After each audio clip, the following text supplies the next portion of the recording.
It's a WallPass Wednesday here at Soccer's Morning Show. John here. Guests coming up a little later. Jared will be joining us in hour number 2. And Bart Keeler from the SoccerForUS POD slated to join us at 10:30. Lord knows how long it's going to be, meaning that the length of that particular segment. Morning, Coco. Considering everything that we need to talk about with Bart involving the women's national team, Mallory Swanson, refereeing decisions, refereeing in general, refs being threatened, refs putting up elbows, there's going to be a lot to talk about with Bart. I don't know. Yeah, that's what I'm saying, Coco. Yeah, no doubt. Bart may need to go ahead and cash in tomorrow's lunch break today, too. Thought about it for yesterday, considering how all hell broke loose. But, yeah, anticipated extra time. Yeah, no doubt, Bam. And Bam 3 is the magic number for LAFC. Or the not-so-magic number if you're Vancouver Whitecaps. Good morning, Alex. And, Alex, I'm fairly certain, first off, how are you? And, yeah, we can, Coco, most certainly. Since it is a WallPass Wednesday, anything on your mind is on the table for hour number 1 before Dylan Butler hopefully will be able to join us at 10 o'clock and Bart at 10:30. But, yeah, there's plenty to talk about, trust me. And while you guys have all of your stuff in the queue, morning, Ricky, morning, Sean, as I'm waiting for Sean to play another round of golf while the rest of us can't. Opening kickoff, brought to us by our friends at Kickoff Coffee. KickoffCoffeeCO.com. And there's your QR code for those of you who are watching on Twitch. Not to be confused with the QR code over my left shoulder for our friends at Eliminize when they are getting mentioned, usually at about the halfway point of the show. But this morning for opening kickoff, I saw something, and I don't know how many of you yesterday were watching the Champions League.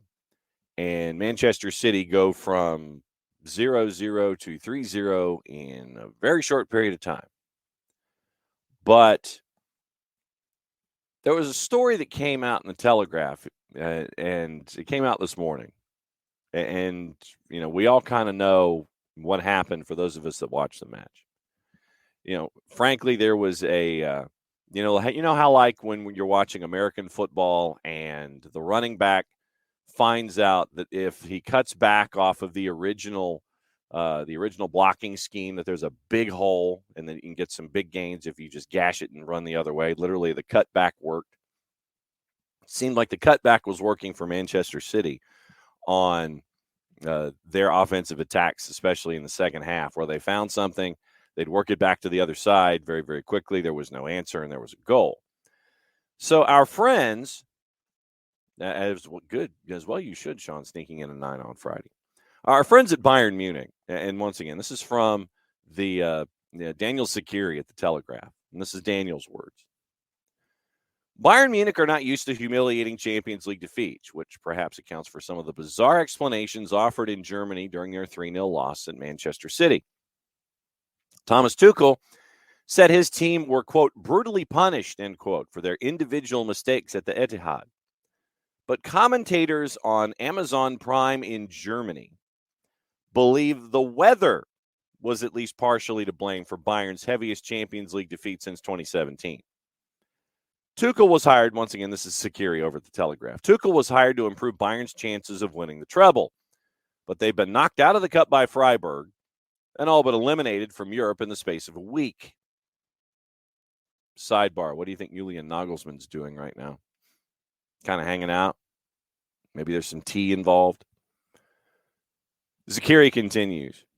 With inclement conditions a feature right from kickoff in Manchester, Amazon Prime video commentator Jonas Friedrich noted a City long ball forward that was kept in by the wind. Dio Upamecano was guilty of numerous giveaways, notably for Man City's second goal when he was robbed by Jack Grealish, and co-commentator Benedict Havedes believes the rain-sodden turf was not to his liking.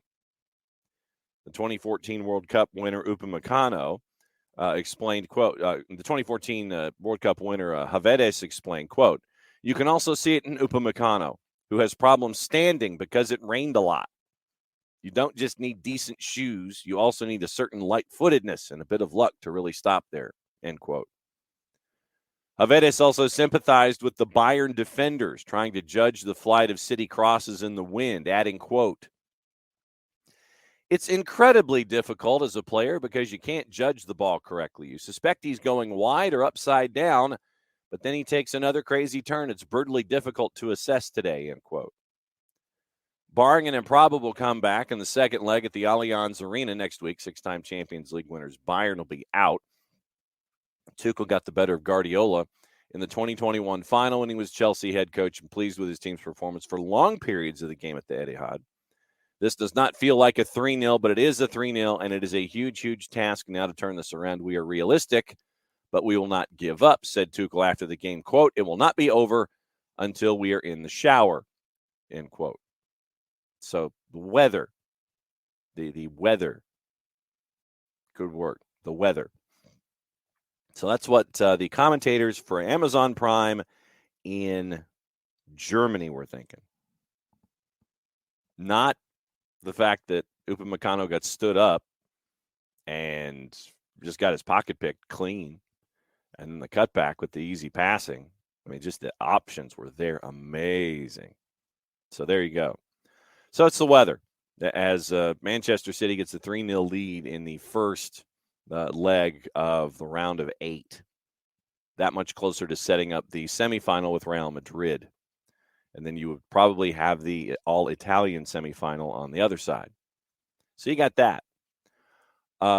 Yes, Sean, Florida Panthers are in the playoffs, as are the the Winnipeg Jets, and the LA Kings. So as you're staring at it from the eastern side, I'm staring at it from the western side. I think Vegas is in. Seattle is in. Should be really interesting stuff. Alex, good. Still waiting for movement on the job front. Something cooking, not definite yet. Bam, with a scheduling update. LAFC versus Atlanta has a high chance of moving as the second leg of the CCL final is the day before that game. Okay. Yeah. And Alex, wait, they're complaining about the pitch and weather when they were playing the Tiki-Taka Kings? Bayern, Sean. Bayern lost because Man City have a goal-scoring machine. Good blanking God. Bernardo Silva, by the way, he's no slouch. But when you have a beast, a power forward, you run out of adjectives, frankly, with Erling Braut Haaland. You run out of adjectives, and you just kind of sit there, and at points you just go, yeah. You get to that point. I got to that point a long time ago. And it's been fun to see Erling Haaland basically prove angry pundit wrong. I don't know if Erling Haaland can handle life in the Premier League. I feel like I was almost Stewie-like. Sorry. That would have to be league where we're talking about life in France. But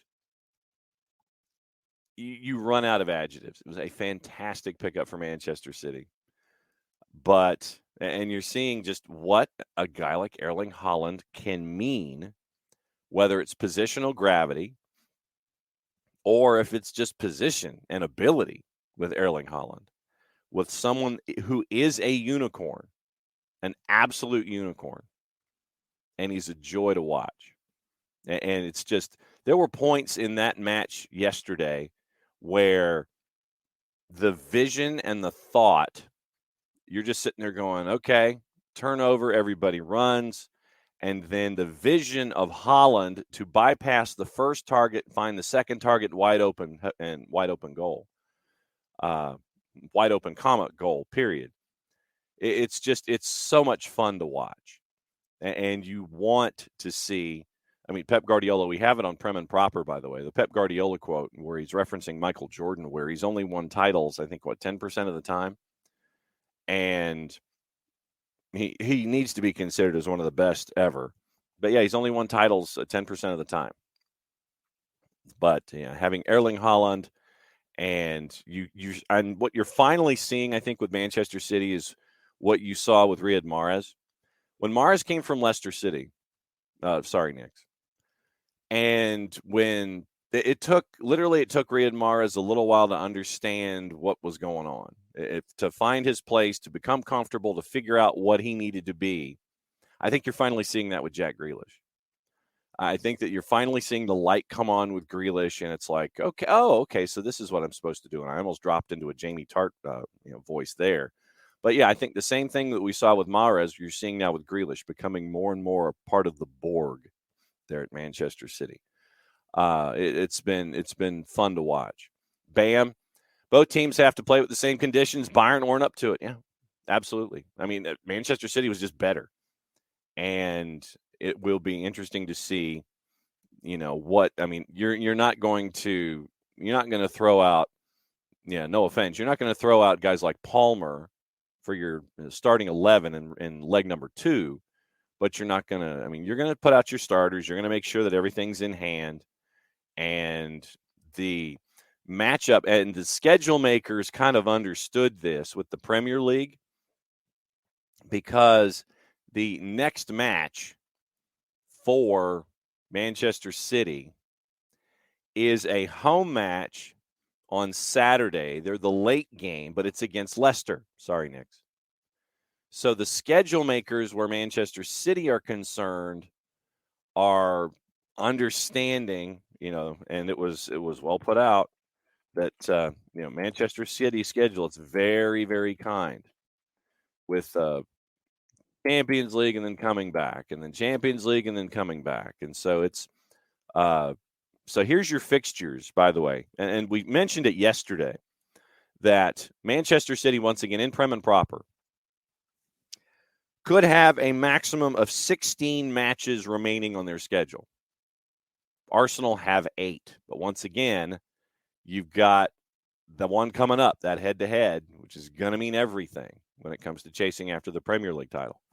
And the recent polling had it 50, almost like 51-4 to 48-6. So basically 51 to 49, that in a percentage poll that Manchester City would come back and win the title. So here's your schedule list for Manchester City. You've got the match against Leicester. Then midweek next week from today, you have the return with Bayern Munich. Then you've got FA Cup next Saturday, so 10 days from now, against Sheffield United. You should be able to take control of that one. The matchup against Brighton in the Premier League is going to get rescheduled because of the FA Cup. The one that really matters after Sheffield United is Arsenal. So think about this. Think about this for a second. In a 2-week period, the way things are laying out for Manchester City, after the match yesterday, you get Leicester. Juice boxes right now have Leicester north of plus 1,400 to win. Your draws north of plus 700. Manchester City, big favorite at a minus 556. Then after that, you're up 3-0 after the first leg. You go to Bayern Munich. Take care of business there. Come back. FA Cup Sheffield United should be manageable. Brighton's rescheduled. So, and then you get Arsenal. Then after that, you get Fulham. Then in May, you've got West Ham at home. Then after that, it's Leeds at home. Sunday, May the 14th, probably getting rescheduled. It's the match with Everton, and it's supposedly at Everton, but that could be subject to Champions League participation the following Tuesday. Let's see what happens there. Then you've got the match on May the 20th with Manchester City. Then you've got the match at Brentford to finish out your Premier League schedule, plus the reschedule of the Brighton match. That's the run-in for Manchester City this year, to run the table of everything. That, to me, from April 15th through the end of May, looks pretty manageable if you're Manchester City. You take care of business, you do your thing. The one with Arsenal is the test. You got to have it. Everything else around it, the match with Bayern, the upcoming semifinal probably with Real Madrid, depending on what happens today. That's what you're staring at with Manchester City chasing after the titles that they are in play for. Looks pretty manageable. Bam, Kings and Coyotes playing Melbourne for 2 preseason games. I saw that, and I was like, I wish I could go. Burned. Sommer and Upamecano are not Champions League winning level. Manchester City is at a spending level over the last decade that other teams in Europe are not. It's as simple as that. Absolutely. All right. So let's look. I'm going to see if I can find, Burn, now that you mentioned it. I want to find the wage bill for Manchester City. Now that you mentioned it. Okay. Spotrac has your payroll table. All right. So here we go. Forwards, and this is total. The total salary for Manchester City this year, £182.6 million. Active roster, De Bruyne makes more than Erling Haaland by a little over £1 million, 20.8 to 19.5. Grealish at 15.6. Stones at 13. Phil Foden, who apparently, according to Spotrac, has no age, 11.7. Rodrigo, 11.4. Everybody else is less than 10 million. Ruben Dias, who apparently also has no age, is at 9.3, same as Akanji. Mahrez and Kyle Walker make the same amount of money, 8.3, and this is in pounds, by the way. Calvin Phillips, who is being looked at by other clubs, 7.8. Bernardo Silva, 7.8 million pounds a season, 150,000 pounds a week. Gundogan at 7.2. You probably lose him in the offseason. Laporte, 6.2. Ederson at 5.2. Ake at 4.8. Mendy at 4.7. Backup keeper in Ortega at 2.8. Julian Alvarez, another steal at 2.6. Sergio Gomez at the same. I mean, Julian Alvarez is making 50,000 pounds a week. Scott Carson at the age of 36 is making £1.5 million a season by not doing anything. And Cole Palmer and Maximo Perrone, both at the age of 19. Cole Palmer is already a millionaire, making a little over £1 million a week. Perrone, 780,000 pounds. Joao Cancelo loaned out at 13 million. Zach Steffen loaned out at 2.4, basically. So your payroll totals, total salaries, 198 million pounds. Base salary of 182.6. They've added the Joao Cancelo and Steffen numbers. But senior roster for Manchester City, 182,640,000 pounds a year. So, by comparison, and this is what WallPassWednesday is for. Search results. I am looking for Bayern Munich soccer. That would be why, because Spotrac doesn't have Bayern Munich wage bill. All right, so let's see if there's a way to find the wage bill for Bayern Munich. And I know that Ricky's probably blowing me out when it comes to trying to find it. He'll find it faster than I will. Wage bill Bayern Munich. All right, so let's see what our friends see. Okay, salaries and contracts from our friends at Capology. Bayern Munich salaries and contracts. Annual payroll of €278.9 million. All right, so this is in euro. Mane at 22, Neuer at 21, Müller and Sané both north of 20, Kimmich at 19.5, Serge Gnabry at 18.8, 18.9, Lucas at 18, Goretzka at 18, Kingsley Coman at 17, De Ligt at 16, Joao Cancelo on loan at 15.2, Davies 11.2, 11.25, Upamecano at 10, Gravenberch 9.2, Mazraoui at 8. Choupo-Moting, gross pay is €3 million, but he's listed as a gross pay per year at 7. Jan Sommer at 5. Same with Musiala and Pavard. Blind is at 2. Ulrich at 2. And so on and so on. So their per week salary, their gross per year, €278.9 million. So that's where you have with Bayern Munich. So that's your wage bills. That's wage bills down here. And this is probably your QOD. Is Erling Haaland, if he stays healthy and consistent, a top 5 player of all time? If he keeps this up, you bet. I mean, that's absolutely crazy what we're seeing from Erling Haaland. And no doubt, to Coco's point, it will greatly depend on what he's able to do on a national team stage. Well, I mean, yeah, I would say that that's part of it. But if he's not surrounded by players as much as he would be with Manchester City, he could be one of the greatest league players of all time. We'll see that. 4 a.m. tomorrow. That's not happening. I will be asleep at 4 a.m. tomorrow, Sean. Yeah, and Alex, about my point about Jack Grealish, he doesn't mean this in an unkind way, but I don't think Jack is overly cerebral. I think he was initially overwhelmed by the mental strain of playing a Pep system. Absolutely. I think you're absolutely spot on. Seems to have finally clicked. I think you're right. And Ricky, I think it will greatly depend on Norway and if he leads them to anything. And then Ricky and Alex didn't think that Villa would be doing as well this quick without him, but it was good that he left.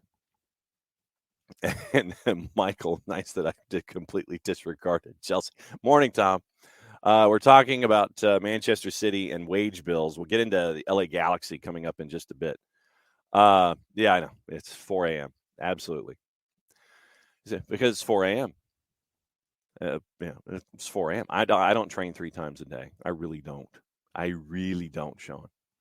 I have not seen episode 5 yet. I'm still stuck back at episode 4. And what I have realized with Lasso is that they release it at midnight Greenwich Mean Time. So 7 o'clock Tuesday night locally here on the East Coast, that's when it's released. So it's midnight Greenwich Mean Time. That's when it, because I see people sit there and posting, it's up.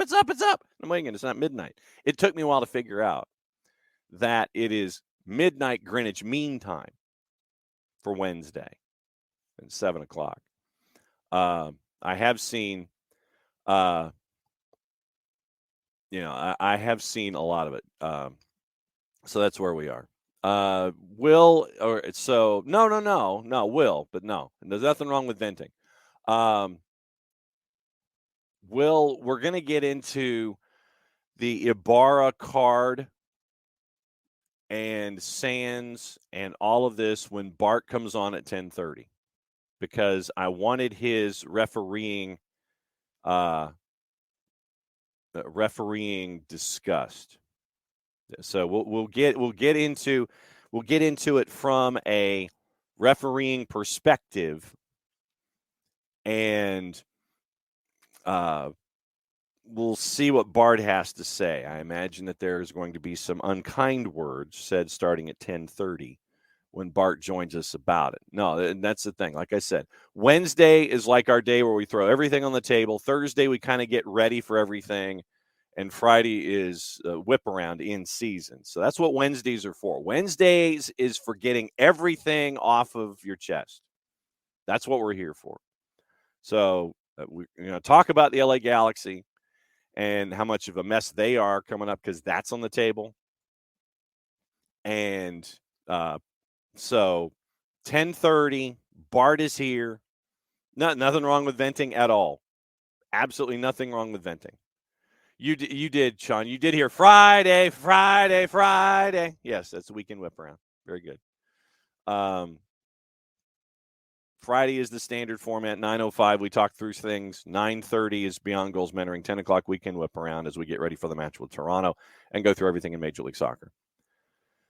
Yes, I got a lot of problems with you people, and you're going to hear about them. So literally 10:30 with Bart. Dylan Butler should be joining us at 10 o'clock with his weekly visit, unless he is absolutely swamped with high school stuff and Varsity Media and their page. But all right, so let me see if I can now. Tom wants to know about Ibarra's beef with Doug. And first and foremost, if that was the still that you're going to show, you needed to probably advance the video and frame a little further, because that really doesn't show the contact that got Ibarra the card. Because if you look at his boot is basically toe pointed forward. That wouldn't give you anything except maybe a kick and a yellow. Let me see, Tom, if I can find what happened. And I mean, I even found what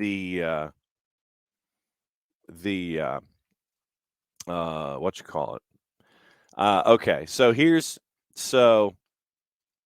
all right. So Franco on Twitter posted this response. And Doug posted what looked like Franco was kicking Sands. Franco, and this is Google Translate. It can happen. I will never go with bad intentions, as this gentleman is trying to show. Now, I realize why when they do interviews, they never ask coherent or football questions. Laughing emoji. My God. Dios mío. So that was where it started. So that's what's going on. That was Franco's response. So that was in Google Translate. So, all right. And so, yeah, we will get into the whole thing at 10:30. Yeah, Kepsi, if our opponents would make contact with the ball cleanly, we would have minus 1.5 reds. Yeah, Sands should have gotten a card. And I mean, the thing is that you've got to play. You have to play the video through, and you can't just rely on a still. And if you play the video through, Sands was coming in late for the challenge. Franco got him. It's red. Sands coming in, making contact with Franco, not getting a card is the big problem here. So that's what you're staring at. 10:30. No, it wasn't a card for St. Louis. Oh, no, Sean, if you're gonna do St. Louis City, you've got to do City in caps. Come on now. Yeah, and that's the thing. And Coco, both guys went in hard. If either pulled up from the tackle, then you get a broken shin, yellows to both for recklessly going in. I think that, but I'm looking at studs. I get it. But Sands not getting a card here.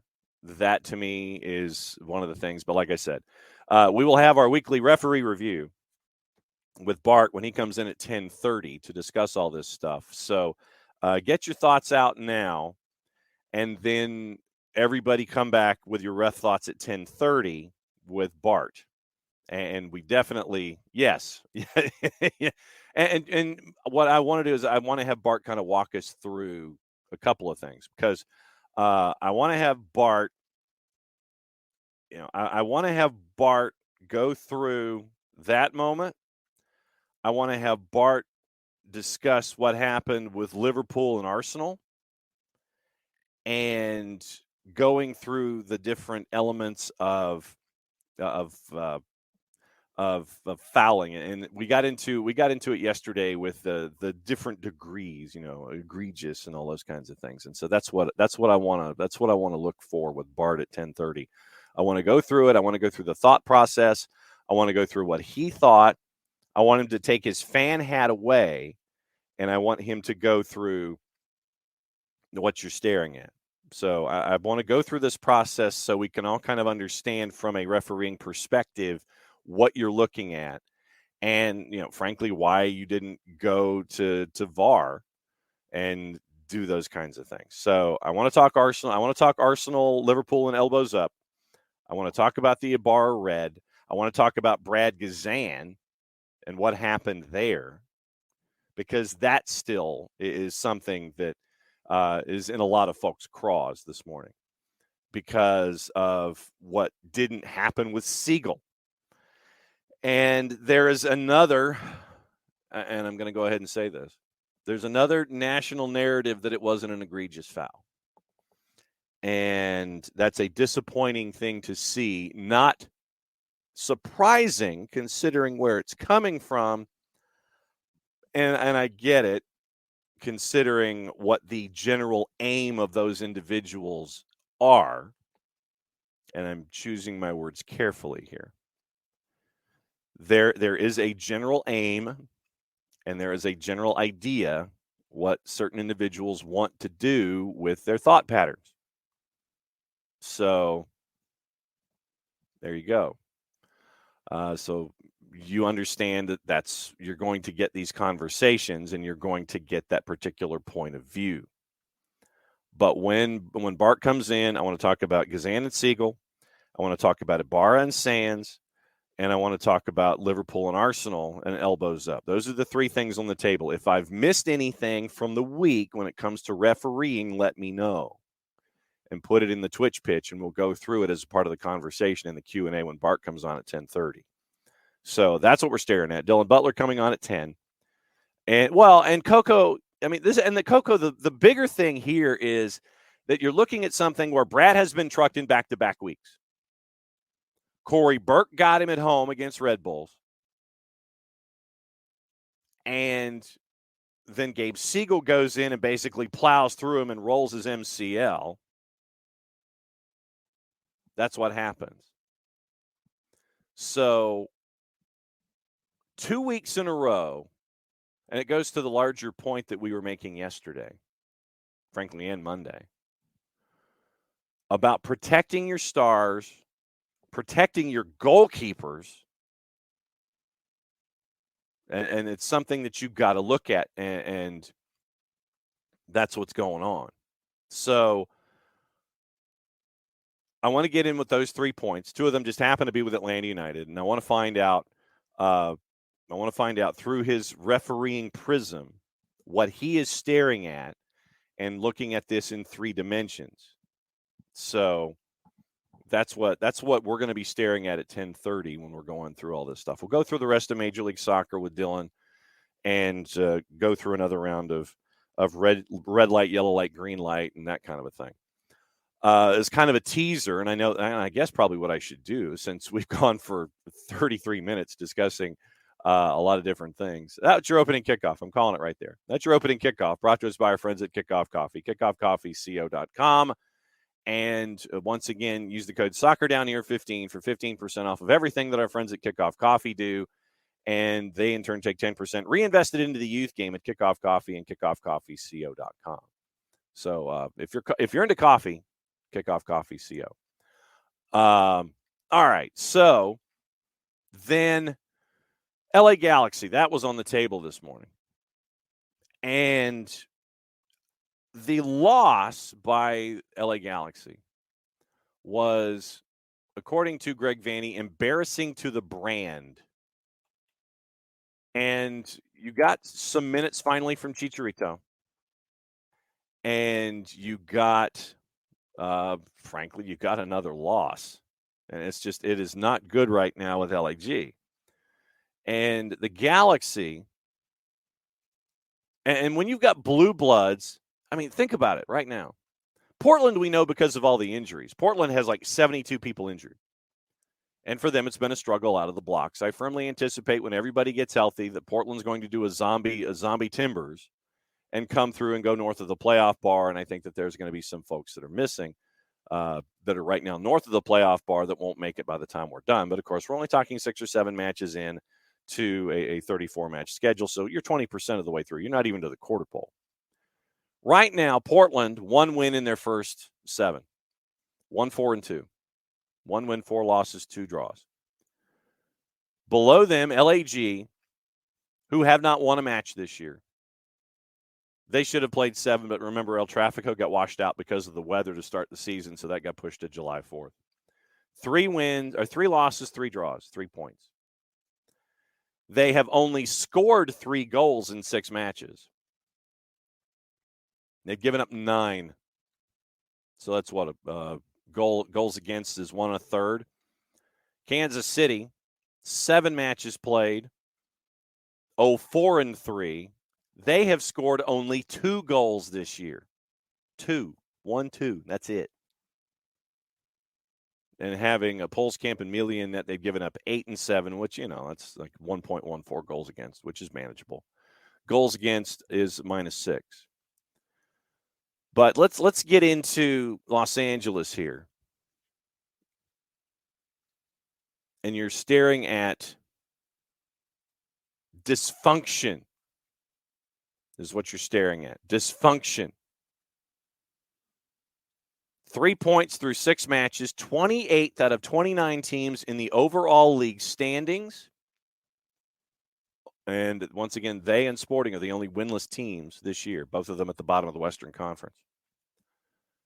LAFC beating Austin FC. If you didn't have Denny Buonga on your fantasy team and captain him, that's why I lost for the second week in a row.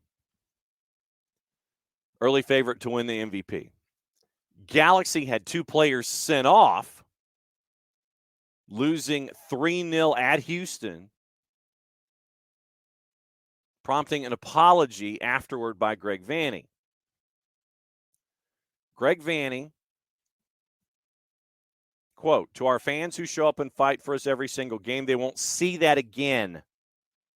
That was unacceptable, and it was disrespectful to our brand and to who we want to be." And he said he came to his post-match press conference after what he described as a good discussion, in quotation marks, post-match with his team in which he had, quote, "a lot to say." 2 second-half reds by Caceres and Costa, which means that they are out of El Tráfico. A lot of folks might say that Douglas Costa being out of El Tráfico is not necessarily a bad thing. But you don't have Martin Caceres. The thing about Caceres, and this is once again a part and parcel, and like I said, we'll get into this with Dylan Butler too. Caceres got a second yellow for entering the video review area and touching Alex Chilowitz in the middle of a penalty check. Middle of a penalty check, Martin Caceres decides to go inside the inner dome, the inner sanctum of the video review area, and touches Alex Chilowitz. Yo, dog, I got a question. Can you keep an eye on this or something? Can you do that for me? Goes inside the area, touches Alex Chilowitz during a review. Dog, you're not supposed to be here. Bang. Here's the yellow, and that's your second. Douglas Costa got a straight red for grabbing Brooklyn Raines from behind, pulling him to the ground after the ball had gone out for a throw. Quote, Vanney, "Yeah, it's unacceptable. They know it's unacceptable. They apologize to the group, but it's not acceptable. It can't happen. These guys are veterans in our team. They're supposed to be leaders in our team. They need to set examples. They need to, again, control their emotions. We need them available always. They understand that, and it's not acceptable." Vanney kept talking in his press conference about considering switching, lack of discipline and rotations on and off the ball that had him chasing the match. Chicharito gave you 35. It's his first appearance of the season. So it was a little bit more than just a fitness run out, considering you went down a man shortly thereafter. Everybody here is at the LA Galaxy to win. But then after that, Tuesday night, fan protests. Fans have not been happy with club president Chris Klein. And Bam mentions Klein. Klein wrote to Galaxy season ticket members that he will step aside if LA falls short of their goals in 2023. Once again, a lot of folks I'm sitting there saying who are Galaxy fans are probably like, well, dog, there's the door right now, considering how Chris Klein is currently being received by a lot of the LA Galaxy fan base. For both Douglas Costa and for Chris Klein, it's like, there's the door. Don't let it hit you on the way out. Literally, you go on social media and you see all of that stuff. They're like, yep, door. Bye. See ya. You don't even have to wait. Just go. Yeah, they were none too pleased. But yeah, you're looking at two of the silliest reds, or two of the silliest cards that resulted in man disadvantage and a 3-0 loss. Is this the bottom for LAG? That's the question. Is it? Is it the question? Bam, as our resident LAFCer, the open letter from Klein is a joke. Yeah, Will, because of the review, thinks that Caceres might have been sent off anyway. Caceres should get 3 weeks, according to Bam. He was the person fouling for the penalty. It might have been a yellow card foul.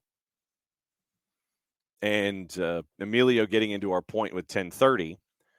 This is why I'm okay with the English official presenting an elbow, Hatzidakis. Crowding has to stop. You can't have it both ways. And you're staring at LAG right now, and you're staring at Sporting. And like I said, I will ask these questions, and it seems like we have these questions yearly, almost, at least where Sporting is concerned, and then Sporting does some things in the transfer window, and they go north of the playoff bar. And we also have the context of the more teams in the playoffs that we have that's attached to this too. But yeah, we'll talk to Dylan about Peter Vermes. Peter Vermes, I think, has earned his shot to say when it's time. LAG, I don't think, because of Anschutz Entertainment Group and what they want to do with LA Galaxy and all their other properties, I don't think Greg Vanney has earned that. I think that Vanney's probably on the hottest of hot seats. And you're looking at that right now. Sporting is in trouble. Offense, I don't know where it's coming from. Really don't. And the Galaxy, the Galaxy are in a world of hurt. Disrespectful to our brand is what was said. Disrespectful to our brand. Team leaders, Joveljic, Leerdam, and Neal. They've got a goal apiece. Assists, Alvarez and Leerdam lead them in that category. They've got one apiece. We've got a lot of dudes who have appeared in each match. That's it. That is it for LA Galaxy right now. It is not good. You look at, and I'm glad that you guys are having the conversation kind of leading up to 10:30 to remind me of some things. Bam, because of him keeping the pulse on everything Los Angeles, there is, and once again, this is a rumor. I haven't seen anything that has been added up to this. A rumor about LAG canceling memberships for people in the supporter section that don't turn up this weekend. If LAG does that, that's not cool. That's not cool. Give your tickets away and then have some of the 3252 in the supporter section turn it into a party if you don't want to go or whatever. Find some LAG fans that would enjoy it.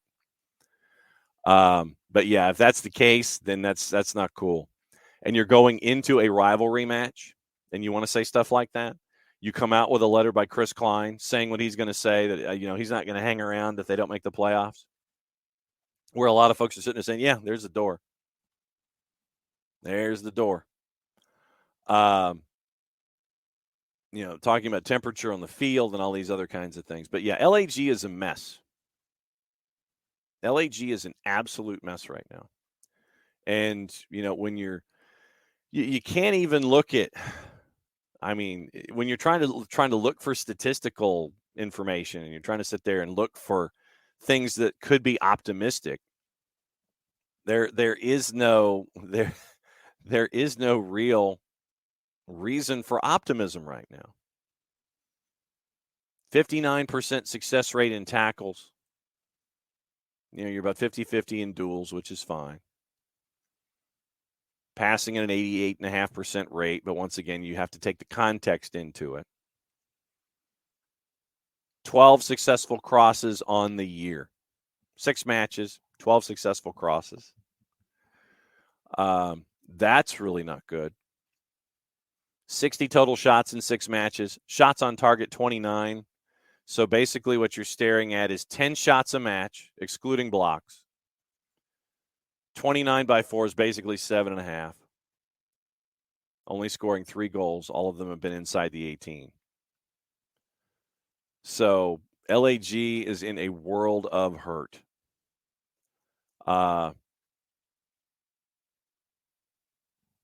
Do I remember the last year's? And this is Emilio. And Emilio will come in with references of a certain age demo that I will get. I remember his Mike Vail reference with the New York Mets and the Cincinnati Reds. I remember that reference because I had Mike Vail baseball cards. Do you remember the last years of Tom Landry? I think it's past that point with Vanny. Well, and I mean, if I remember correctly, Emilio, Landry kind of got stuck with Jera wanting to do everything. I don't know if AEG wants to do everything. I think that you've got an ownership group you have that has dysfunction, and it seems like the general manager and the head coach, it's all over the place. There's no unified idea. I would say it would be more Tom Landry-ish if Chris Klein or someone else in the hierarchy of AEG was forcing players upon Vanny, but Vanny is a part of this process and bringing these folks in and trying to integrate, where they could fit. So you've got to, and like I said, and now that we keep talking about LAG, we'll bring this up with Dylan. It's like, where have they gone wrong? Where have they gone wrong? And so that's the thing here. Where has LAG gone wrong? You're worried about LAG this weekend, have nothing to lose. Remember, a hurt dog is a dangerous dog. Yeah, a dog in a corner, animal in a corner, and they're going to come out swinging. And that's probably, Bam, what you're going to be looking at with Vanny in his conversations this week. It's going to be, we got nothing to lose. We're going to come out swinging, and anybody that doesn't want to come out swinging, I don't want them out there on the field in this rivalry game. That's probably what you're going to get. But it could go one of two ways. If you've got a hurt animal in a corner and they come out swinging, they could just as easily, overcommit, and then it could be a blowout, and it could be a blowout quick. So if you don't have Denny Bouanga on your fantasy team, you probably should get him now. By the way, join the fantasy league. Jason Wright Agency on Twitter. Jason Wright with a W. Jason Wright with a W. AGEN on Twitter. Jason Wright Agency Facebook page.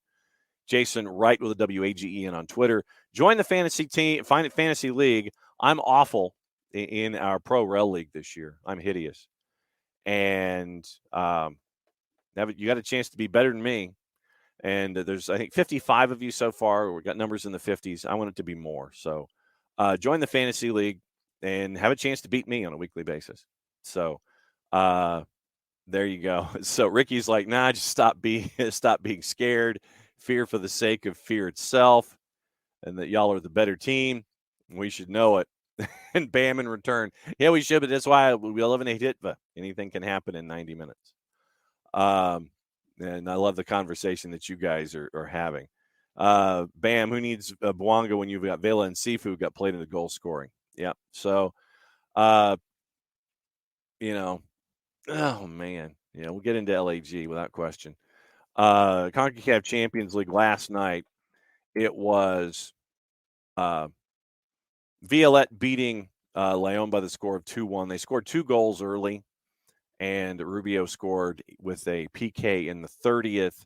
So it was 6-2 in the aggregate, but you got to tip your hat to Violette for everything that they were able to do. Possession was 2-1 for Leon, 15 shots to 13. But, yeah, Violette gets a tip of the cap for me.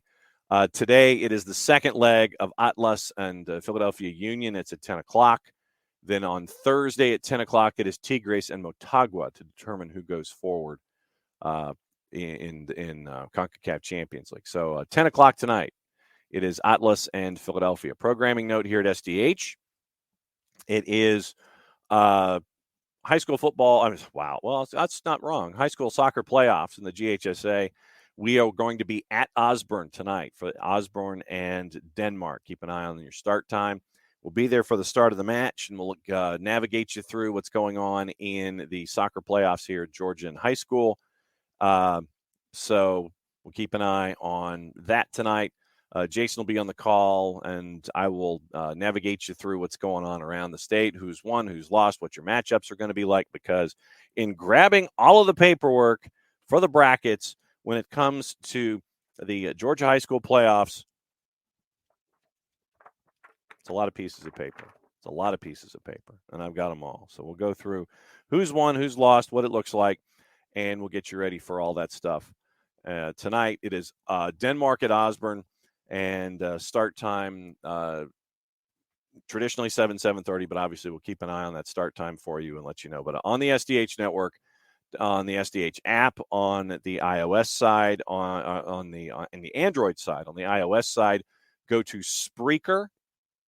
Go to the Spreaker app, search for Soccer Down Here. We're trying to fix it to where if you have not downloaded the iPhone version, then you can go directly to the iStore to get it. We're working on that problem.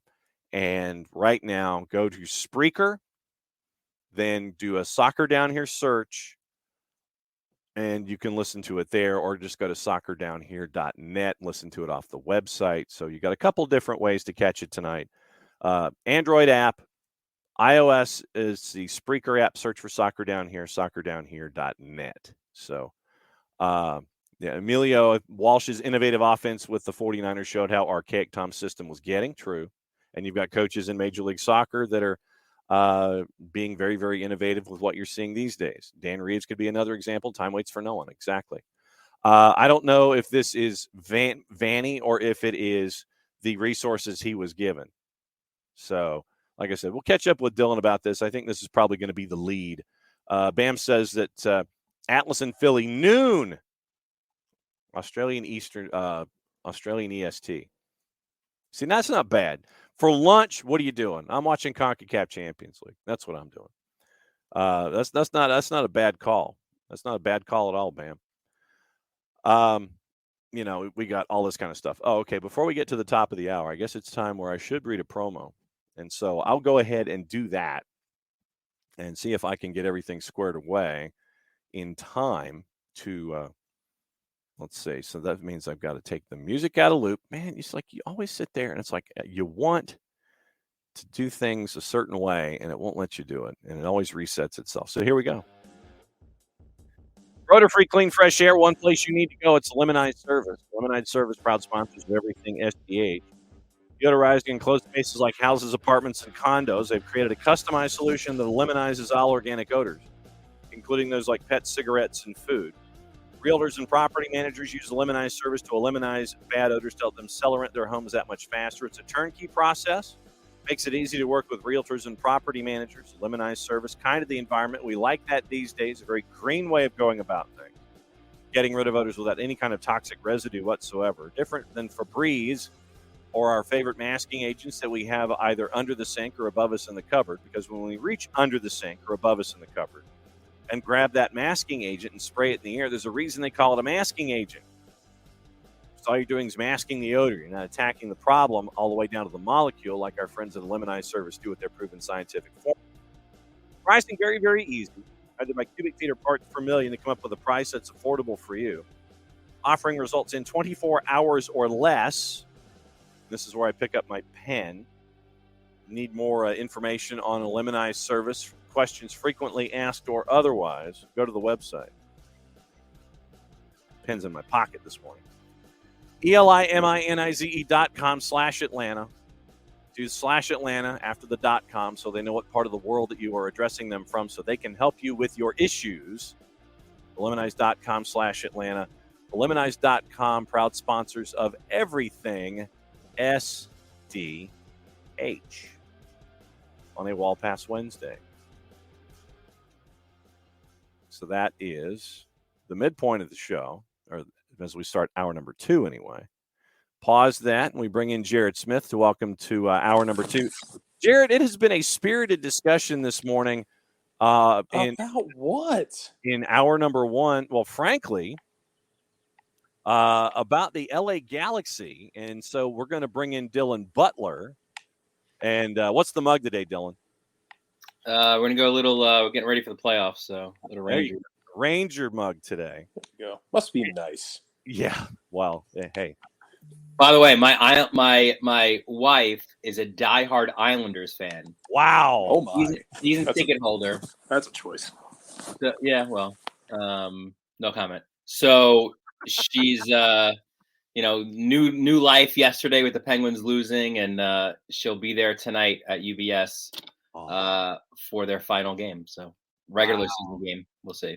I mean, what is it like in that? Well, at least, I mean, would it be worse if one of you was a Devils fan and a Rangers fan in that house? What would be the worst scenario there? Yeah, I don't know. I'm just, like, I feel like she's got more of a hatred for my team than I do for hers.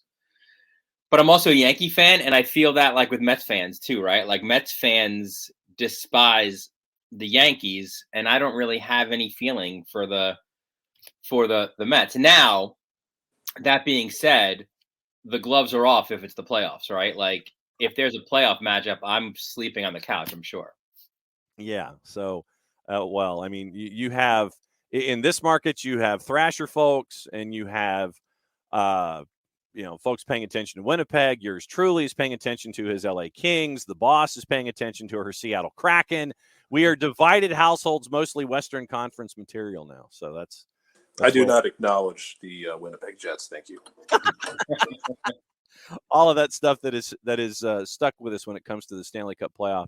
And I will maintain that it is the best 30 days that you can have because every day means something to someone. Yes. And I mean, yes, the NCAA tournament is great. We know this, but they get days off. It's the hardest. It's the hardest trophy to win in professional sports. Yes. I would not disagree with that. Nope. It is brutal. I mean, you got we have Florida Panthers fans here in the Twitch pitch. Sean, big loss for the Pens. Thanks though, as a Panthers fan. And Coco, Winnipeg can pound sand, kick rocks, and stare at the sun for an extended period of time. So that's what you're staring at. My wife is complaining. She's like, this isn't the way. This isn't the route that I wanted to get into the playoffs. I said, you don't have a choice now. you have to. It's like you're on the GPS. It's recalculating. Like you have to go that way. Like your previous way, you guys screwed that up. Oh man! So take the Pens loss, get in, and hope that no offense to the Panther fans, part of the chat here, but for her sake, I guess she's obviously hoping one that her team makes it, and two that they're not that second wild card. So they got to take on this juggernaut that is the Bruins. Yes. Woof. I figured you'd have the Bruins resting folks, which would have been a very weird thing down the stretch after they clinched everything, but they just kept setting records. We were talking in hour number one about the state of LA Galaxy. Oof. What a state. And a lot of folks were saying that Greg Vanney is number one on the hot seat. They were laughing at the Chris Klein letter. When you look at what's going on right now with LAG and with Sporting at the bottom of the West, and I mean we can take this a team at a time, and really, frankly, Portland, but Portland has 72 injuries, and so I understand why they're south of the playoff bar. But right now, LAG, you do feel for Eric Williamson, man. Like, so bad. Yep. I mean, like he worked his way back from the knee injury and got back and was on the cusp of the national team there for a while, and another one. What is it? The second in 20 months, right? Which is it's brutal. Yep. And sorry, I digress. No, nothing wrong with digressing. I mean, that's fine. It's part of what we're doing here because that's what WallPass Wednesdays are all about. We are the human definition of digression on Wednesday. LAG are a mess and a half, and the two red cards against Houston seem to be memes and gifs now of all of their own, and the personification of what seems to be wrong with LAG. When you look at LAG, how bad is it right now? It is about as bad a dumpster fire as you can get at this time of the year, right? And what's a fun sort of look at it, fun obviously because we don't have the fandom of the Galaxy.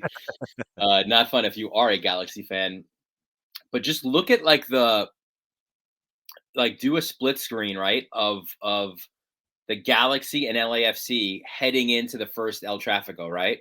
Like, you could not have two teams that somehow share the same city in complete polar opposite directions right now, right? Like, LAFC on one hand, holy smoke, are they humming, right? Like, there is no traffic for them, right? That's just like, all the lanes are free on the freeway. Let's go. 3-0 wins abound for them, it feels like, right? Whether it's Champions League or regular season, you're getting hat tricks. I laughed last night. I was on the MLS desk last night, and like, think about it too, right? Like, you make a major signing in the offseason of a guy that was heralded as one of the top European young players, right? In Steep, right? That's how I pronounce it, right? Steep? Yeah. Steep Buke. Steep Buke. And you get to just utilize him, off the bench, in a Champions League game, right? Like, Yeah. Sifu was like your guy. Like, he was the hot dude who was gonna go to Europe this summer, right? Now Timothy Tillman comes in, takes his place, and now Sifu comes off the bench. Oh, and by the way, scores a banger. Like, it doesn't seem fair. So you've got that one side, and of course what they did last year, winning the MLS Cup Shield double, and now here are the Galaxy, right? The once proud Galaxy. They're like the beat up sort of '89 Camaro. Like, it was great at one point, right? Like, you needed to keep up the repairs on it, and keep up the body work, and you just didn't. So it's kind of rusted right now, and it once was the great car, but not so much now. And it's up on blocks in the front yard. yeah, just kind of like an eyesore for the neighbors. Like, are you doing something with that car, or like, you to maybe sell it for parts? While LAFC are one of the teams without a loss in MLS, LA Galaxy and the aforementioned Sporting Kansas City are teams who have not won yet, right? And now not only have they not won, but now they're losing disgracefully, right? Embarrassingly, so much so that Greg Vanney's got to apologize about what it did to the brand. Disrespecting to the brand. Yeah. So yeah, it's and honestly, all that being said, like, it's weird. Like, Traffico probably couldn't come at a worse time, but in a lot of ways, maybe it's the best time, because Galaxy come into this game at their absolute worst, but derby matches just have a way of leveling things out sometimes, it feels like, right? So this could potentially be that saving moment for Vanney, certainly, and for the Galaxy in the season, right? Like, where somehow, some way, maybe they pull out a victory in this match, right? Like, it's highly unlikely the way that two teams are trending right now, but that's kind of the magic of derby matches, it feels like, where anything seemingly could happen in these, and we've seen that through the short history of what's become the best rivalry in MLS. Jared Smith for Dylan Butler. Go for it. Staying out west, it feels like, is there anyone other than Seattle that feels like they're in that same even zip code right now? I mean, Seattle has their own little, it seems like they have their own little, like, good problem in how do we get Rui Diaz on the field, because we have guys who are scoring at a nigh unsustainable clip. I mean, is anybody else in that same zip code right now? In the West, no, right? We've joked about it a few weeks. You had the new dogs kind of flirting a little bit, and they've come back to the pack a little bit with back-to-back losses in St. Louis City. So no, I mean, and look at it too, right? Like, where you've heard Brian Schmetzer talk about, yeah, we got to get time for this guy, get time for that guy, and then Josh Atencio scores like this incredible goal, right? Like, good problems, champagne problems, right? For the likes of Seattle and LAFC. And for sure, right? Like right now, it feels like those are the two teams, and it felt like that. Even it was a 0-0 draw, but even the first matchup between these two teams, it had some bite in it, right? Like a little bit of Aaron Long went in late on Stephen Fry and some handbags, and they certainly do feel like the best in the West, and by a large margin as well. We've got folks saying that San Jose looks pretty good. Yeah, but not that level good. Not that level, but I love San Jose. They ain't that good. No. They're Jared, fine. Yeah, Jared is fine. Yes, Jared is our resident earthquake follower here. I make bad decisions in life. It's fine. Well, and we mentioned LAG and we mentioned everybody at the top. Sporting, for me, are they worse? Are they just as bad? Is there light again come the transfer window like there was last year? I mean, it seems like that early on, for the second year in a row, Dylan, I'm asking you about Peter Vermes and when Peter Vermes gets to call his own shot. But I mean, Sporting is just, they're not finding anything right now. And it seems like they have a free pass. Like it's not like I don't know if it's, because of where they are geographically, maybe there isn't pressure. I don't know. Like, it just feels like they can be bad now for a couple of years, and not that everybody's okay with it, right? But there doesn't seem to be any repercussions for it. Yeah, no, they're not. And I think this goes back even a few years. Like if you don't get roster rotation right, if you don't like if you remember too, like they were returning so many of their older guys. Yeah. Like a Graham Zusi, re-signing him, and he was like, 48 years old. And at the time, we're like, why? That doesn't seem to make sense, right? Like Jalen Lindsey, you let go and go to Charlotte, right? And you re-sign a Graham. That was one that I didn't understand. The center backs they haven't gotten right. It feels like since Ike Opara.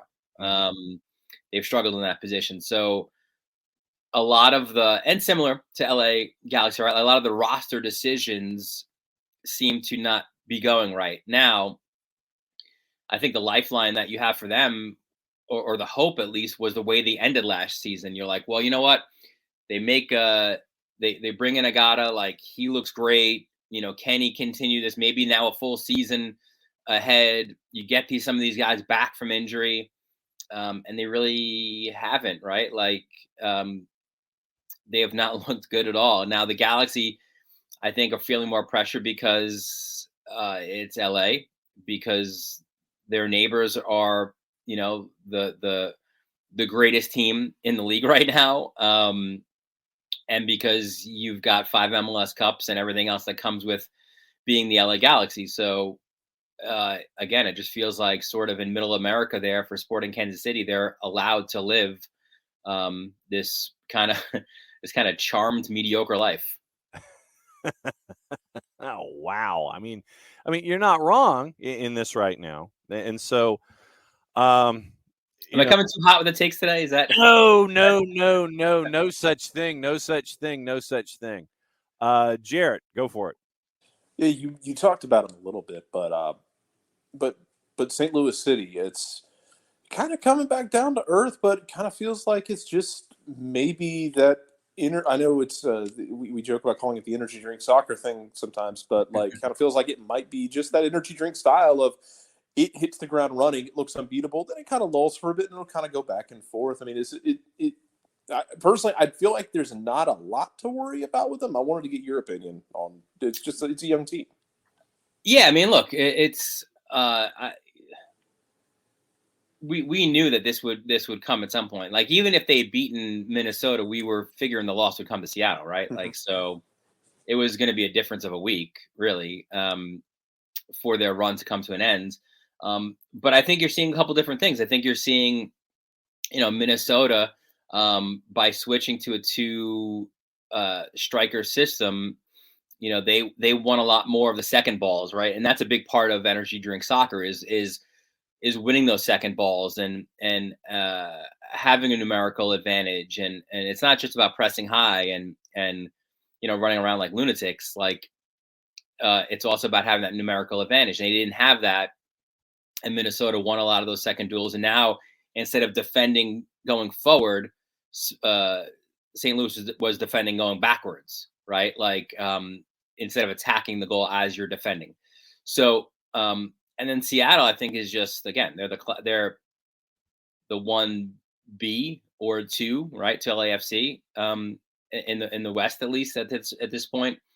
So I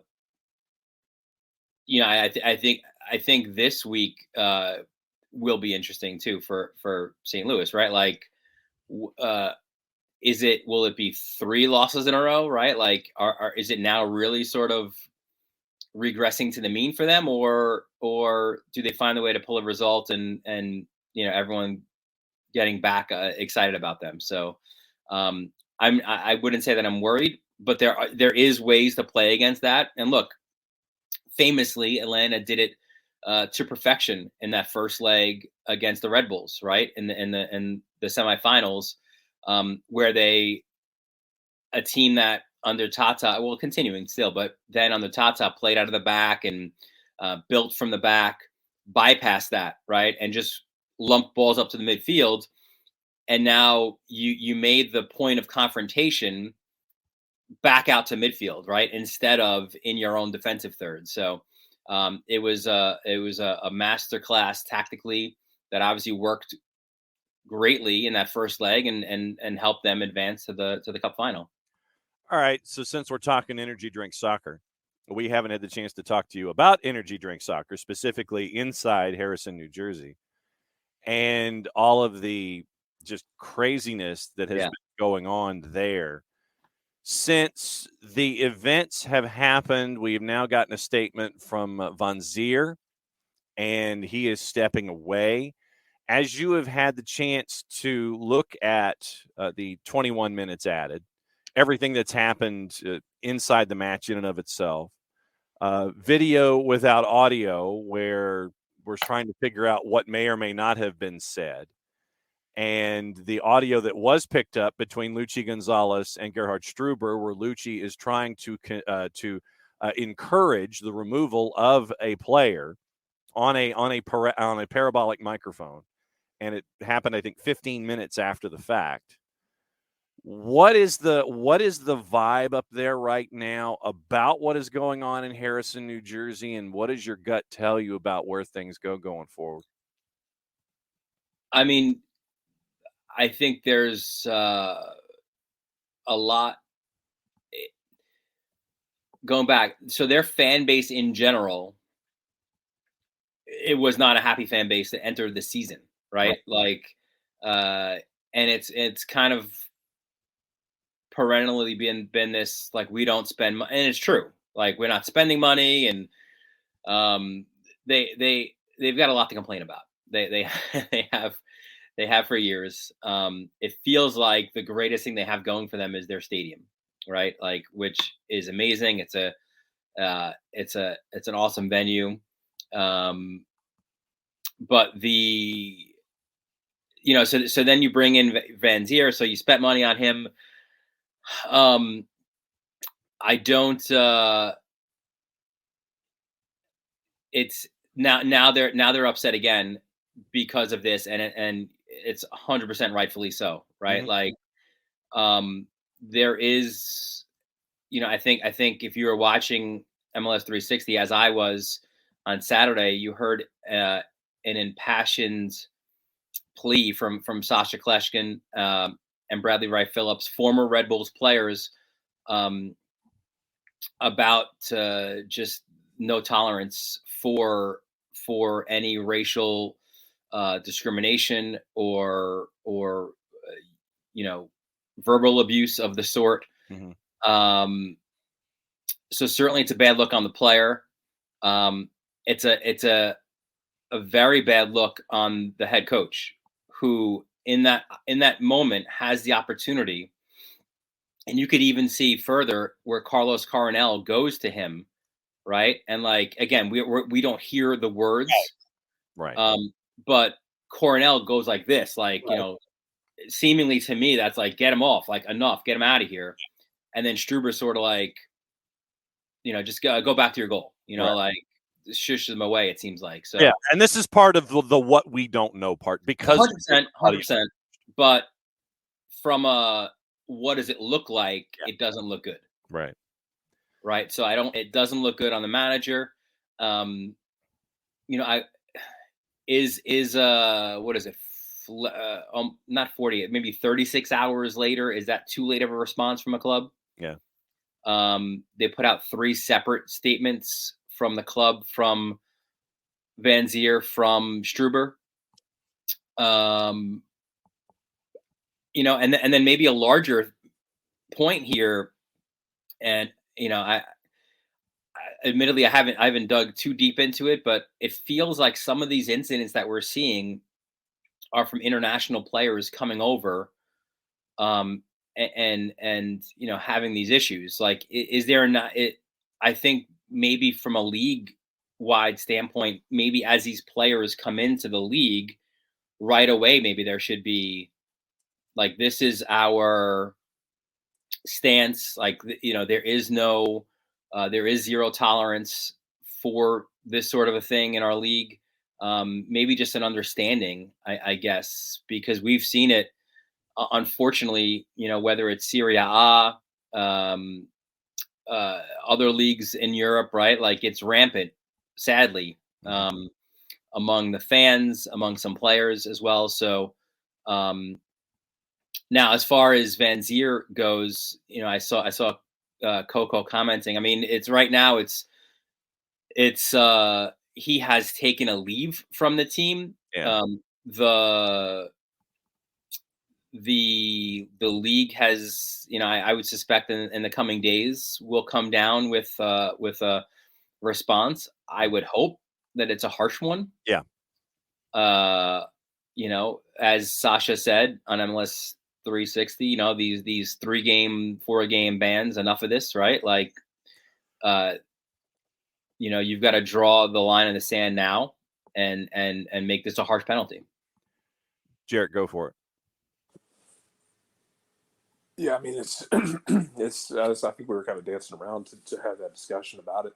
As far as kind of shifting gears, as far as another team in the East that I think we had expectations for, I wanted to ask you about Philadelphia. I mean, I think a lot of people in Philadelphia, and I think Jonathan Tannenwald mentioned it last week, that loss to Cincinnati was kind of one that you accept because of what you have in CONCACAF Champions League, because they have a chance to go and really make a mark in Mexico. Is there more to worry about with them right now, or is it just CONCACAF Champions League, which is if I were them, it's the same trade-off I would be making. Sure. Yeah. No, I mean, I think it's a fair question, but I think it's one where the answer comes maybe after Champions League, right? Like, you give them this window of not performing well in the league, like you did with Seattle last year, with knowing that they're going for it in the Champions League. But I think it closes pretty quickly. And it's interesting too, right? Like, what would, if you polled, I don't know, 50 Sounders fans, would they call last year a success? Probably a lot wouldn't, because they didn't make the playoffs, yet they did something that no MLS team has ever done, right? Like, to me, that's absolutely a success. But that was early in this season, and your most recent sort of thoughts are of frustration for your record playoff streak being ended. So I think for Philly, it's about getting the job done in Mexico, and what a tasty semifinal then it would be against LAFC. Love that. Now this is where we love the 2 legs, no? Right? Like, how great is that going to be? There would be blood in the streets. It would be players' blood. Yeah, that will be an outstanding 2-leg series. Looking forward to that for sure. But yeah, no, I think I don't think you're too concerned right now because of the Champions League. Well, and also because of the new playoff structure, you got that little extra margin for not having a successful year or as successful a year as you would have in the past because more teams are in the playoffs. Yes, I know it would be in that 8-9, play-in game or whatever. But, I mean, right now, honestly, legitimately, we're not even to the quarter pole, and Philadelphia is only 1 point out of the playoffs. Yeah. So you're right there below the playoff bar. You're in 10th. Toronto ain't all that. They've drawn 5 of their first 7, and there's room for you to sit there, navigate Champions League, and be a team north of the playoff bar because there are teams right now that have their own individual problems that can get knocked out of that playoff picture with the increased number of teams allowed in this year. Yeah, I think it's probably easier to navigate that, I think, in the East and the West. Yeah. Right? Like just sort of looking at the landscape, and especially with St. Louis City sort of getting out to their hot start. Now we said it before, that's a playoff spot that's probably taken away from somebody else. But in the East, yeah, I mean, Montreal is doing Lasada things. DC doesn't look it. Charlotte doesn't look it. Chicago probably won't be it. So like right there, you could almost like knock off 4 teams right away and say that, they'll be certainly in the mix to be among the top 9 for sure. But how about Cincinnati? Yeah. Mm-hmm. Right? Like, it's funny because I'm not calling you out, Jared, but it's funny because no, seriously. No, go for it.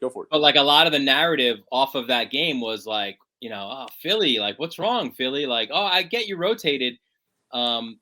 But I think Cincinnati kind of, and it's not just in this one game, but maybe they haven't got enough respect for what they've done early in this season, right? Like, I mean, talk about, more than energy drink soccer, but like, nicking 1-0 results left and right. And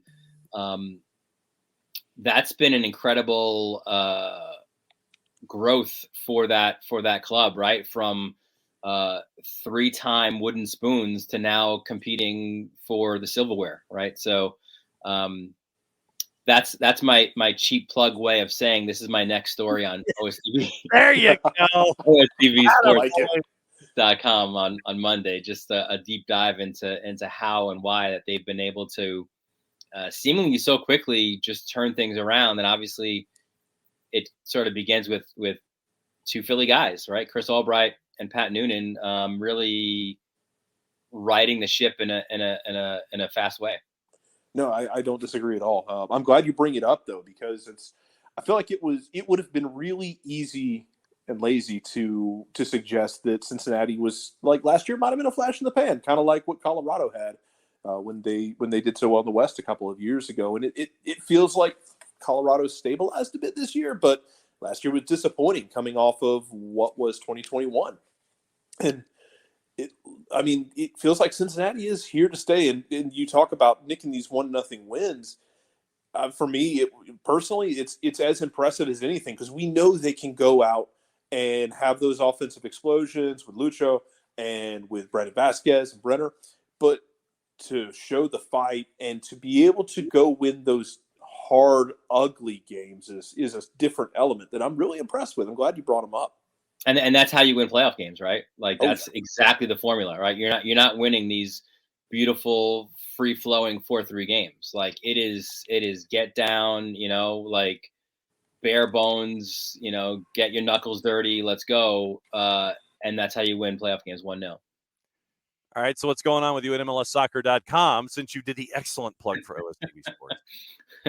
just more of the same, It's a busy weekend, some fun matchups. So we'll be on the desk there and then on the desk as well on Sunday for it's my favorite. I feel like, there's so many cool rivalry / derbies in MLS. I've been part of a lot of them. The Hudson River Derby here. A lot of fun matchups, but for me, it's El Trafico is the one. I know. I don't even know if Jason's watching this right now, but he cringes every time we say the El name. Trafico. We say it to him constantly. Don't feel bad. I like to make him feel bad about this. It's good. You want him to be what's the especially in energy soccer. You want what is it? You want someone to feel comfortable feeling uncomfortable. Yes. Right? Yeah, absolutely. I want Jason to suffer through the naming of this series. Hey, I mean, it's El Trafico, but, we could also be talking about Chattanooga Red Wolves and one Knoxville SC in League One where they have the Smoky Mountain Smackdown. Hey man, we had a cup set last night. Don't forget. That's true. We did. We've had cup sets. There's nothing wrong with cup sets. Dylan, my friend, great to have you on as always. And we will catch up with you with what happens with the continuing saga of energy drink soccer on and off the pitch and El Trafico and all that kind of stuff. We'll catch up with you again next week, my friend. All right, boys. See, he's getting ready. He's getting ready for playoff soccer. There it goes. So Dylan's ready to go, which means we do the hot tag, and that means that Bart Keeler comes in. And Bart, what's the mug?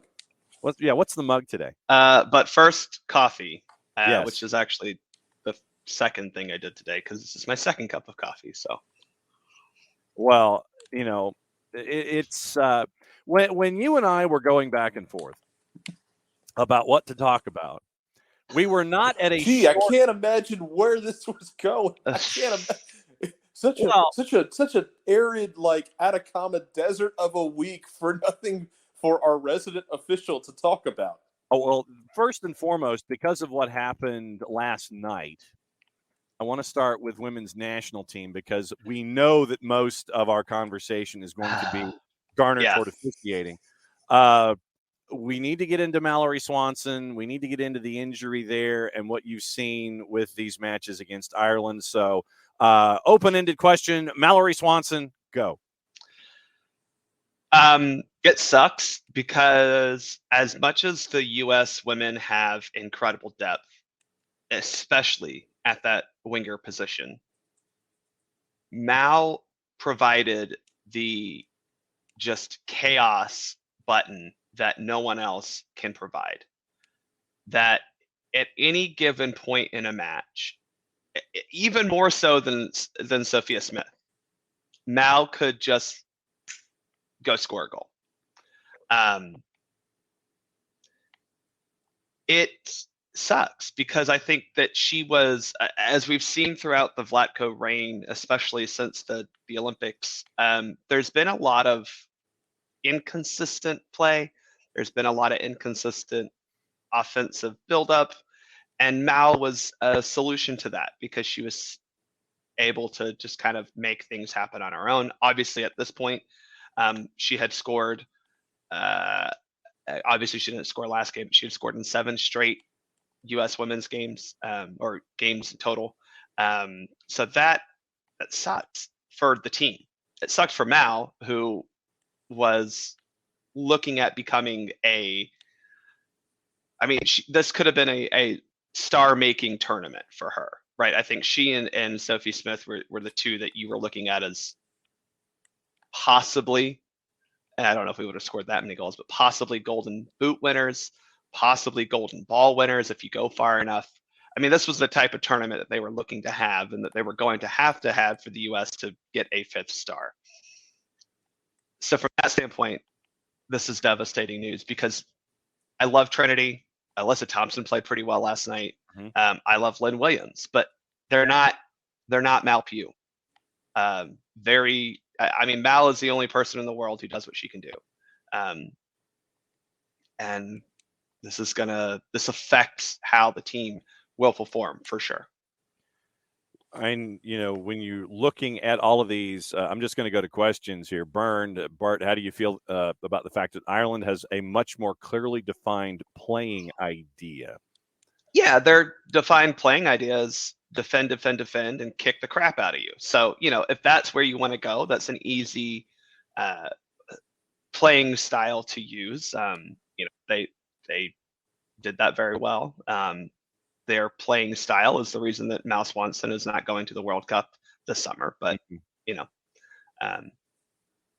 sure, yeah, they have a defined playing style. You're right, and it's not one I would want. Right, and Bernd also says that Vlatko is a really underwhelming coach. Yeah, I mean, I think that's where we're at. And I'm not going to pile on Vlatko because I still think that at the time, and this is where people love to look at things in this, at this moment in 2023. Right. But at the time, Vlatko was a pretty much no-duh choice. And when you look at the candidates that we could have had, Paul Riley was one, and one that I personally did advocate for. And I'll put my hand up and say that that was obviously wrong for a lot of reasons. But Vlatko ended up being the guy who probably was, at that point in time, was one of the best choices you could have made, given the resources U.S. Soccer had and the scope at which they were looking. It's been frustrating to see a man who created some really good attacking play in NWSL not be able to replicate that for the women's national team with much better talent. I think that at times last night we saw, again, where we're at our best, which is counter-pressing high, winning the ball back and creating opportunities that way. And I still think that this team is very good at that and will cause problems for a lot of teams doing that. The problem is defensively, we've been really bad.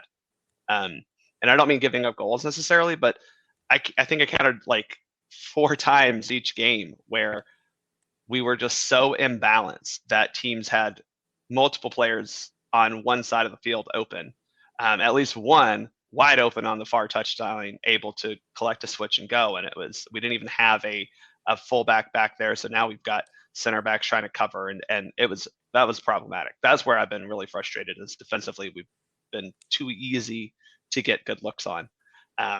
Vlatko's not been a great coach. I think if you've listened to Jason or I talk about the past 2 World Cups, though, Jill Ellis wasn't a great coach either, especially when it came to tactics. So, there's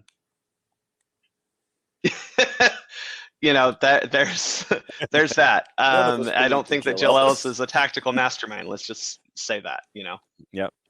No. I think going into the last World Cup, we were picking the U.S. to lose in the semifinal because we thought Jill Ellis was going to get outflanked tactically. Right. And I don't think she didn't, Jarrett. I think that, again, she was the beneficiary of having a group of women. To England. We could have lost England. We escaped the game against Spain. I don't think we escaped the France game, but we did win because of Megan Rapinoe being brilliant. And so I do think that at some point, and we just saw this at, this past summer, having game-changing players, this past winter, does help you. Argentina with Angel Di Maria, that's a good player to have, even though your tactical setup was pretty good. When you have Di Maria, Messi, Enzo Fernandez, guys like that, that's pretty good. France, a very good tactical setup, still has, hot take, the best player right now in Kylian Mbappe, the most dynamic player anyway. It helps to have that and several other players on their team who are really good. So, I think when you're looking at the U.S., if you can just find a way to be a little bit more secure defensively, to allow what still will be probably the best attacking 3 you're going to put out there of anyone. If your attacking 3 are Lynn Williams or Trinity Rodman, Sophia Smith, and Alex Morgan, we're still in a good spot. I know Mal is not having her would be terrible, but we're still in a darn good spot. So yeah, we still have the talent, and that's where Vlatko just needs to figure out a better way to let that talent unlock itself. And he hasn't done a great job of that, especially in the past year and a half when we've been playing some more sophisticated teams. One more question from David in the Twitch pitch before we get into refereeing down here. Heavy on my Ashley Hatch slander, but does she hate Trinity Rodman? Yesterday late, Rodman was running the left channel 1v4 and instead of running to the near or far post, she circles around Rodman to pull more defenders toward Trinity. Why does she continually seem to work to put Trinity Rodman in tough spots? Low soccer IQ, or is it personal? They play on the same club team, y'all. So maybe. I don't have any insight to that. I don't know the personal relationships between Trinity and Ashley Hatch, but they do play on the same club team, and Washington Spirit has struggled over the past year, so that could be it. But I think Ashley Hatch has also come down from the high of scoring a bunch of goals. I'm honestly not quite sure why she's still fully included in the women's national team, other than the fact that obviously Katarina Macario is unhealthy. I don't love to bring up this name because it causes a lot of drama on women's soccer Twitter, but you've got Mia Fischel, who is scoring a lot of goals down in Mexico, who I think would be probably an upgrade to Hatch. I don't know if it's a significant upgrade, but probably a slightly better player than Ashley Hatch is currently. I think Ashley Hatch is playing for her life, literally. Like, she's trying to make this squad, because if Macario comes back and is healthy, I would be hard to rationalize Katarina Macario's staying home over Ashley Hatch going. Okay, Jarrett, I have 6 incidents on my sheet. 5 of them from one game and 1 of them from overseas. Pick your first one, Jarrett, and go. Let's torment everybody. Overseas. Okay.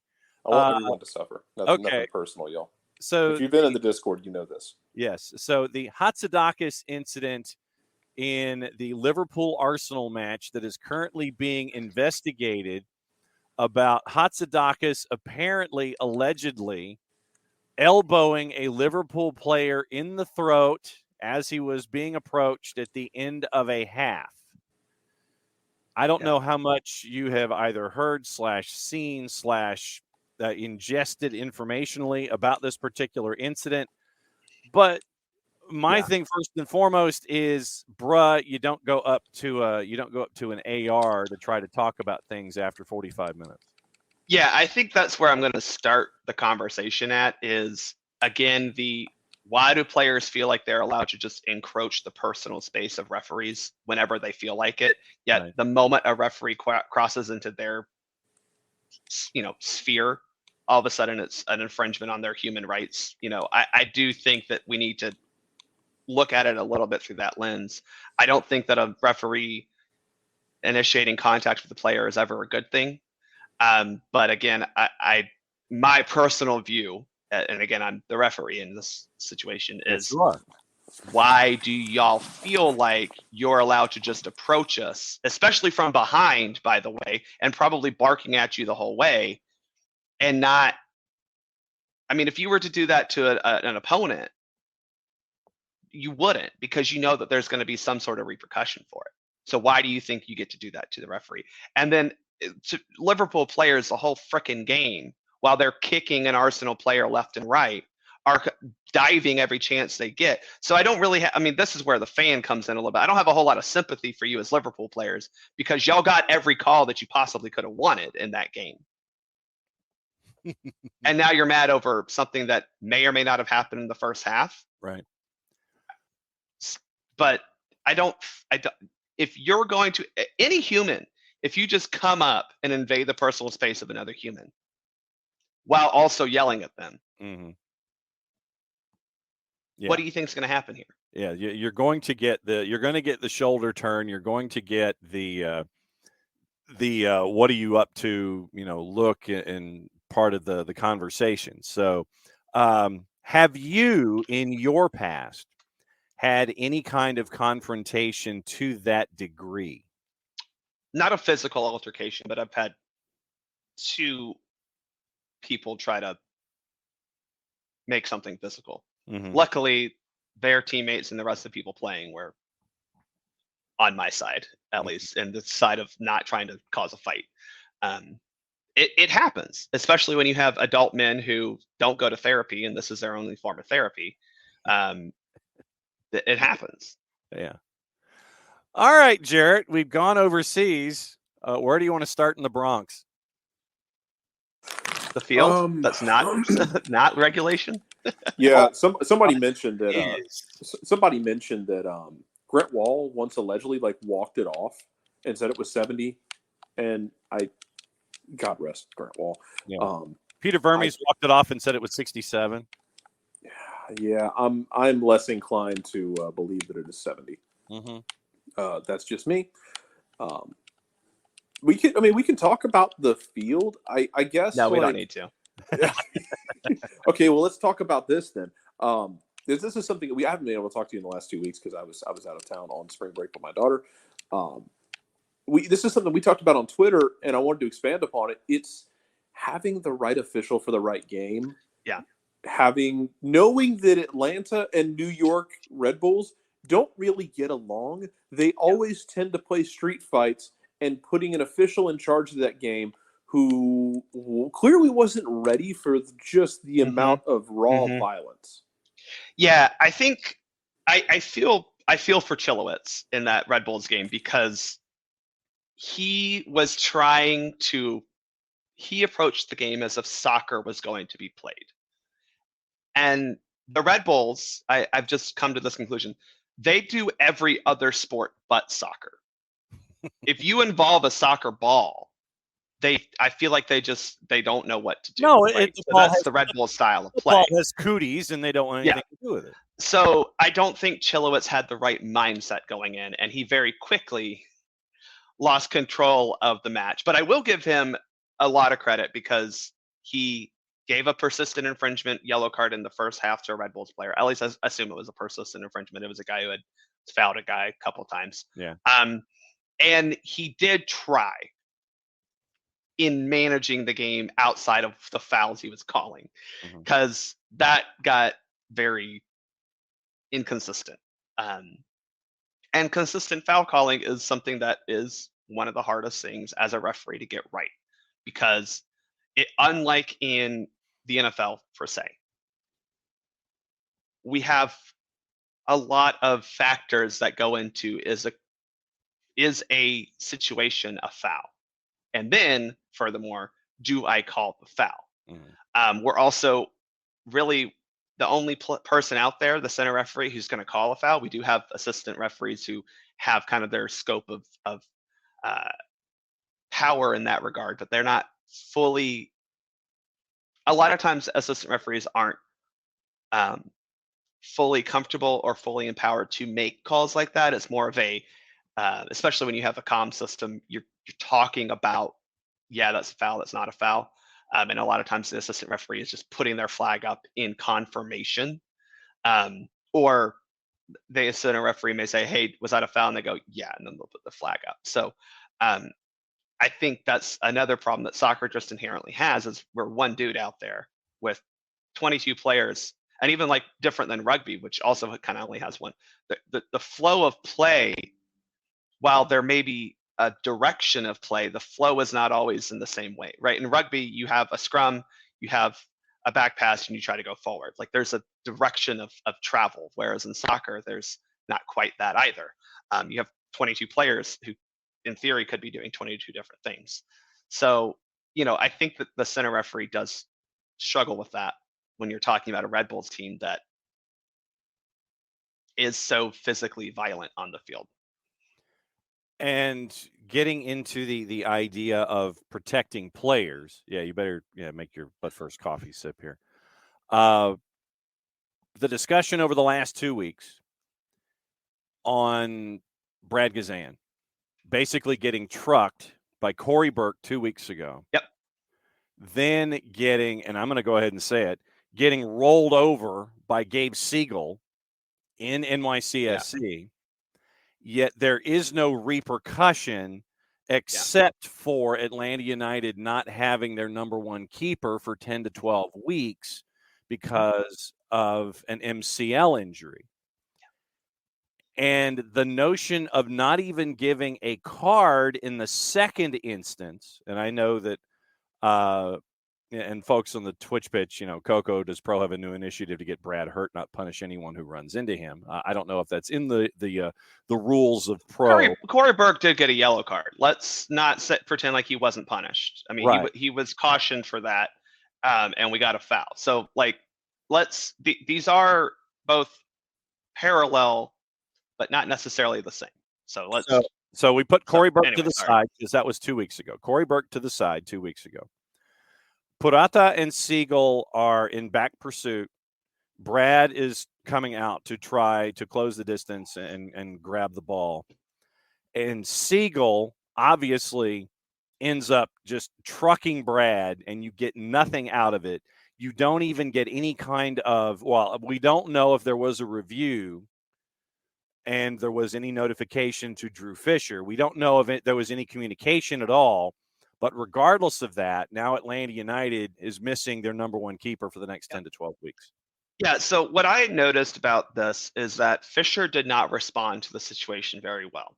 It wasn't that he didn't give a yellow card. It was he almost seemed reluctant to call the foul. It seemed like he just called the foul on the just generic assumption that, the goalkeeper was kicked, run into, so I'll call a foul because that's a standard thing we kind of do, right? I'm surprised he wasn't making himself like physically running into the incident to point out and be like, no, make it very clear, like, hey, this was wrong. Mm-hmm. I do understand. So I'm sorry, Atlanta United fans. I do understand why he did not give a yellow card or a red card, because probably from his view, he saw a defender and attacker running toward the ball, and unfortunately a collision with the goalkeeper. That is a very unfortunately common play in soccer where you have multiple people going to the ball. So I understand why he did not get a yellow card. I do. I still think that it is very much a yellow card offense for putting your foot at knee level, right, of any player. And I think that was missed.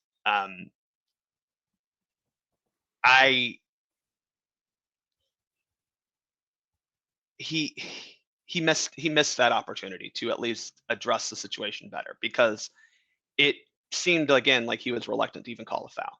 Like, I got to call it here. And that to me was what bothered me. He did not acknowledge the severity of the situation that occurred. All right, Jarrett, yours. All right, cool. Let's do it. So we talked about this Monday, and wanted to talk about the Franco Ibarra one, because on the first look it was really weird, and then on like the second look, it's like, okay, yeah, that's like it. I thought it was a red after like looking at replays and getting to look at it more that night. In the moment, I didn't think it was. Watching replays, it looked like, I wanted to get your opinion on it. It looked like a red, but not the kind of like not the kind of malicious thing. Just unfortunate guys coming together. Yeah, 100%. It's a red card because, like you said, it once you looked at it the second time, especially, you're like, oof, yeah. Mm-hmm. My theory personally is Fisher. Again, Fisher had a bad game because he missed that completely. The fact that he gave James Sands a yellow card for that, which I'm not saying he didn't deserve, but didn't give Ibarra a yellow card. You could have given both guys a yellow card for that, because that is reckless play, right? Yeah. Like that. We talked about this: careless, reckless, excessive force.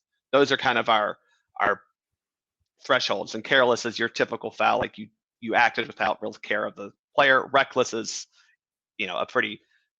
as a step up from that, where you have acted without real care for anything at that point in time.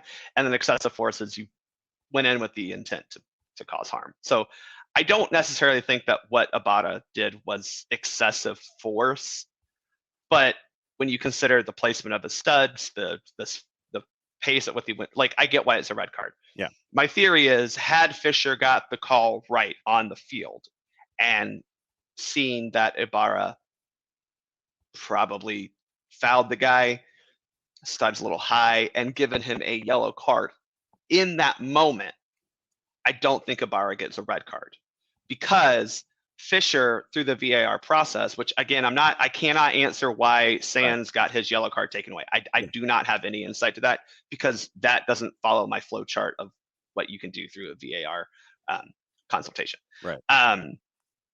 So I don't know why Sands got his taken away, but had Ibarra been given a yellow card and Fisher looked at that through VAR and they're like, hey, maybe a red card, and he could have looked at it and go, no, like I get what you're saying, but like I gave him a yellow card because it was a reckless foul. I don't think it's excessive. Like he would have had room to sit on the decision he made. Problem is, in the moment, his decision was nothing toward Ibarra. So the only other option at that point is nothing or red card. And yeah, it was Ibarra was going to see some color after that challenge. Let's just put it that way. And then you get into, and we get into this a lot. Sadly, we get into it, I think, more than we should, but overcorrecting. Yeah. Where you have set a bar, you've registered a tone as a center ref. Yeah. And then because of the temperature of the match, there is a tendency to overcorrect, and then you send the car careening into the other lane of traffic, and then you're doing this with the steering wheel the whole time. And I know that Coco and Will have been talking about the Giacomakis yellow. It's like if you don't give the yellow in a situation earlier, then Giacomakis should not have a yellow. You're getting into the pro and overcorrecting element of all of this. And I think so. One of the referees I work with, he's really fun referee to work with. He looks at his game in 3 phases. He has the set the tone phase, which is where he is trying to figure out what the match is giving, respond to that, and set that tone. Then he has the adjust the tone phase, where, okay, I have set the tone. What do I need to change? Because 3 phases, you usually do have 3 phases of a soccer game, right? You have the start of the game, you have the middle of the game, you have the end of the game. So you have the set the tone phase, which is, this is where I'm going to be. You have the adjust the tone phase, which is, okay, things have changed in the match, right? Jason's line of goals change games. That changes how we have to officiate too, because, another team may respond, these things happen. So you have to kind of adjust how you're dealing it. You don't adjust play by play, but you do have to recognize, this match has shifted. The tone, the tempo, the temperature of this match has changed. And then you have at the end, you either have a maintain, which we're trying to keep that, or again, you have to adjust, right? Sometimes at the end of the match, you're trying to maintain the level you've set, but they also, the players can change. So you have to look at it in almost like 3 phases of how you as a referee are trying to control the match. And it is a lot of adjustment because players on both sides change. We're all human. We're not robots. We don't go out there and just act the same way for 90 minutes. I think Fisher definitely overcorrected, but I also don't think that it was a particularly nasty match, if that makes any sense. Like, because even the Ibarra and Sands challenge, it was like, 2 guys went into the ball and unfortunately things happened. Like, that wasn't a sinister challenge by either player. And I think Gigi, if we want to talk about reputation, has developed a little bit of a reputation as a guy who kind of flies into tackles. We saw him get a yellow card against the Red Bulls for a tackle that was, I loved watching it as a fan, but as a referee, that's a yellow card.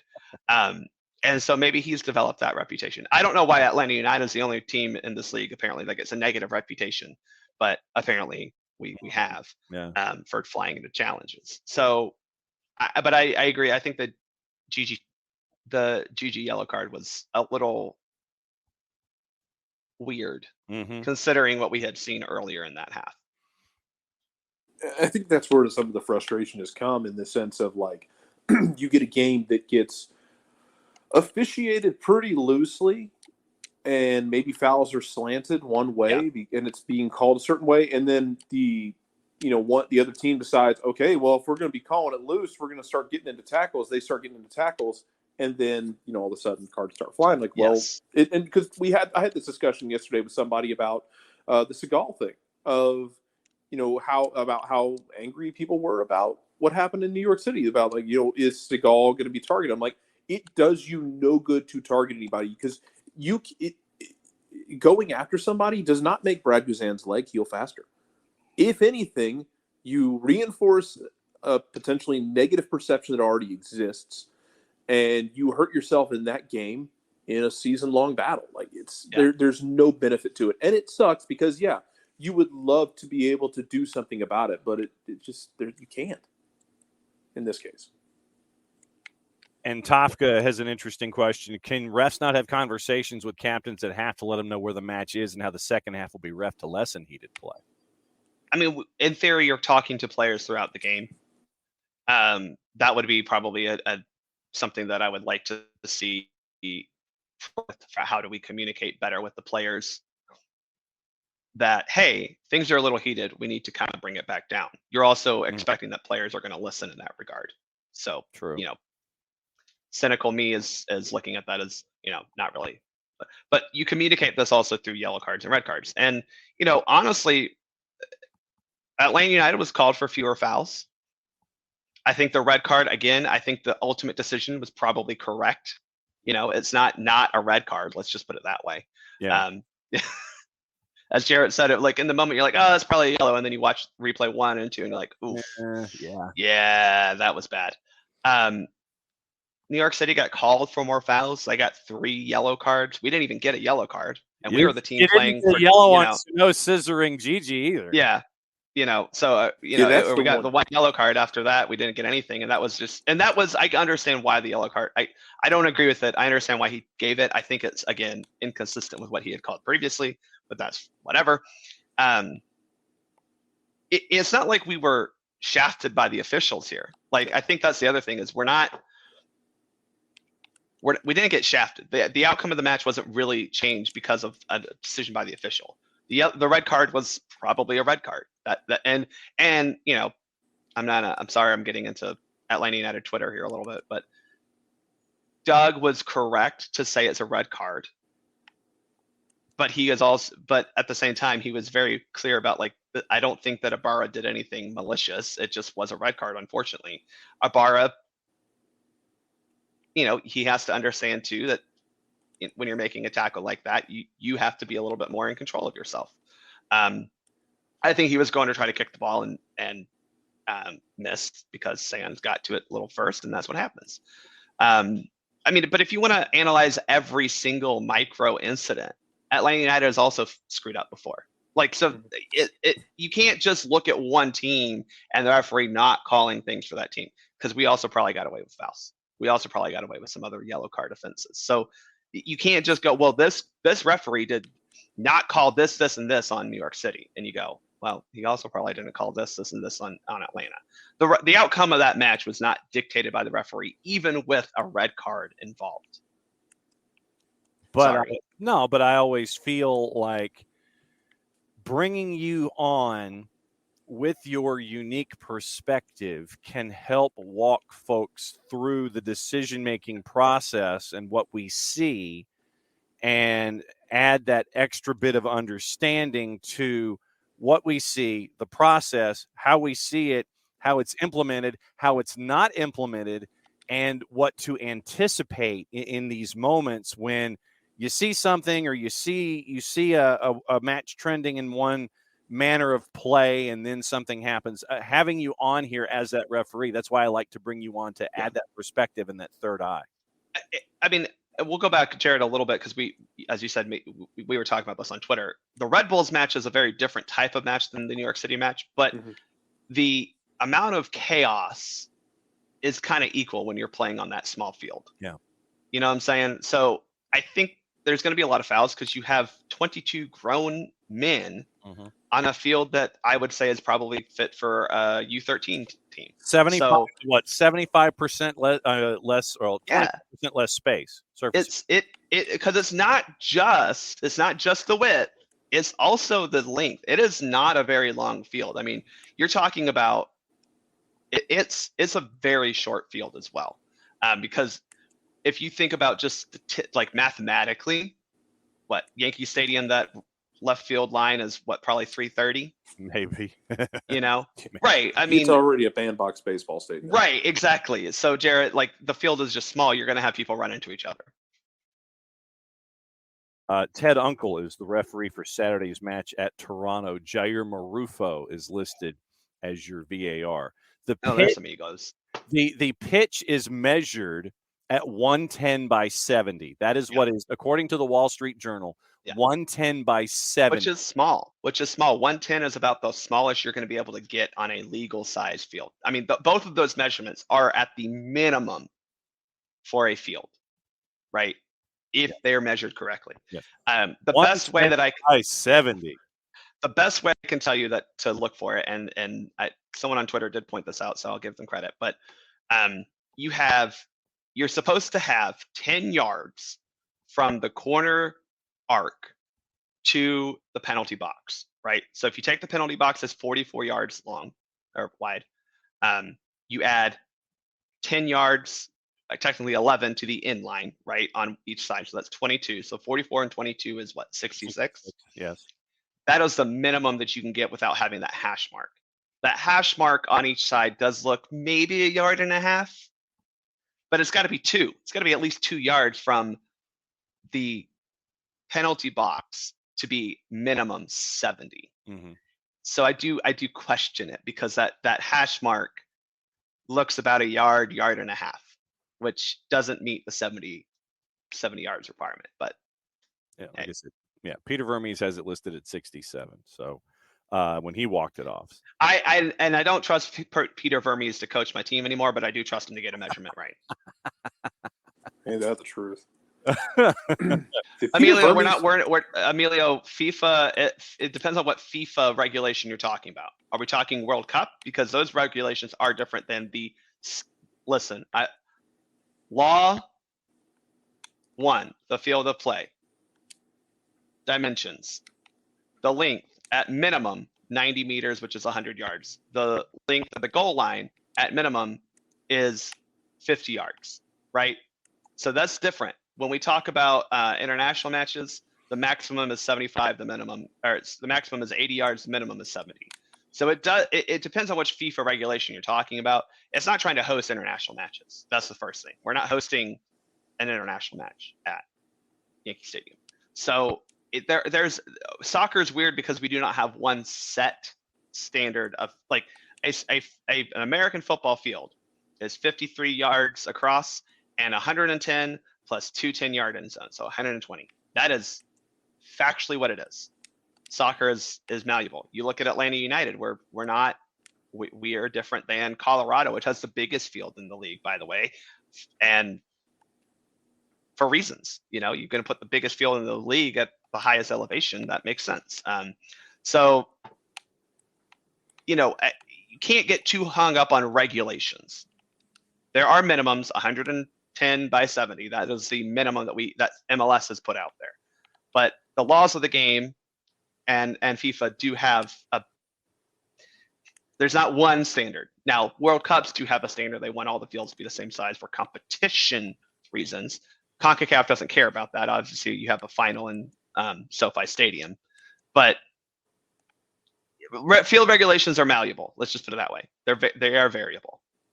That's why I love baseball so much, that you can have field regulations that are different. Because even in soccer, I mean, I remember when Atlanta went and played a game in DC. I think in 2018 or 19, they played a game in DC, and DC just basically didn't cut the grass for a week and a half, so the grass would play slower. So because DC played a slower paced game, more long balls, and Atlanta wanted to play with the ball on the ground, and I mean, the grass was as high on a tall moose in that game. You needed a machete to get through the midfield. So, yeah, you take advantages when you can find them. Yes. What is the latest coming up for SoccerForUS POD there, Bart? So we'll record an episode talking about these two women's friendlies. Probably talk a lot about Vlatko needing to do some coaching now that Mel Swanson's out. And then we'll look forward to what's supposed to be dropping today, the roster for the Continental Classico against Mexico next Wednesday. For the record, don't expect Miles Robinson to be on this. I have done no reporting. Just based on what Anthony Hudson said, they don't want to push Miles to more than one game a week. Don't expect Miles to be either in this camp or in this game. However, I would like to see Caleb Wiley called up. Let's just put it that way.